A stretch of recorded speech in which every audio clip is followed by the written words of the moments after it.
Welcome to this video on Sphincter Preservation Surgery for rectal cancer. This is Dr. Vinay Samuel Gaikwad, Director Surgical Oncology at Fortis Hospital, Manesar.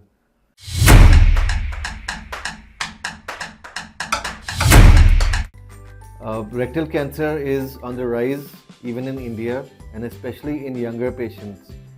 So the main question that we are asked by patients is, can I save my anal passage after an operation for rectal cancer?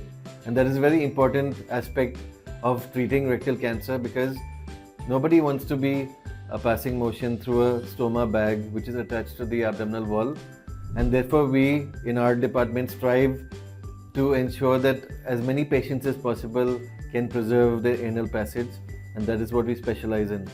But how can the anal passage be preserved, and at the same time how can the entire tumor or cancer be removed from the rectum, especially when it is low lying and near the sphincter complex? So what we have to understand are the priorities. The first priority is to remove the cancer completely. Usually these operations are done after treatments like chemoradiation, and sometimes the tumor can shrink well and give us an adequate distance from the sphincter, which is controlling the passage of stool and flatus. But sometimes the effect is not very good. So we have to take a call whether we can remove the tumor completely and at the same time preserve the sphincter complex. How we do this is what is called an intersphincteric resection. We have special equipment to remove the tumor completely and at the same time preserve the external anal sphincter, which helps us voluntarily control the passage of stool and flatus. So ISR or intersphincteric resections can be done both laparoscopically and robotically.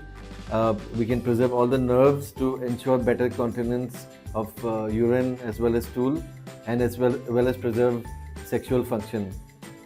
Another thing that we are doing more often is called a TAMIS procedure, TAMIS, which is transanal minimally invasive surgery.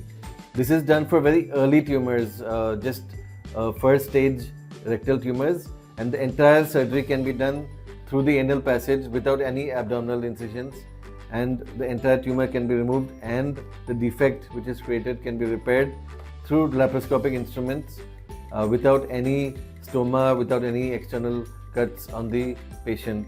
So this aspect can be explored for early tumors or pre-malignant tumors.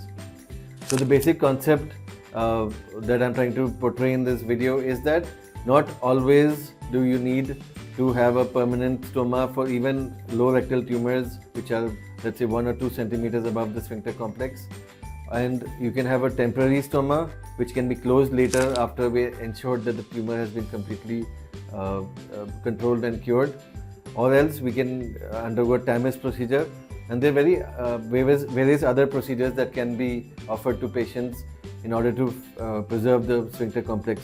But the patient has to be selected well, and we have to ensure that the continence or functional outcomes are maintained after the surgery as well, and not just for the manual process of removing the tumor. Also, like I mentioned before, we have to ensure that the tumor or cancer is removed 100% completely, and even at a microscopic level. I hope this video gives you a rough idea of how sphincter can be preserved. That means the anal passage can be preserved even for very low rectal tumors. And for more information, you can always contact us, or you can come and visit us at Fortis Hospital, Manesar. Thank you so much for your attention.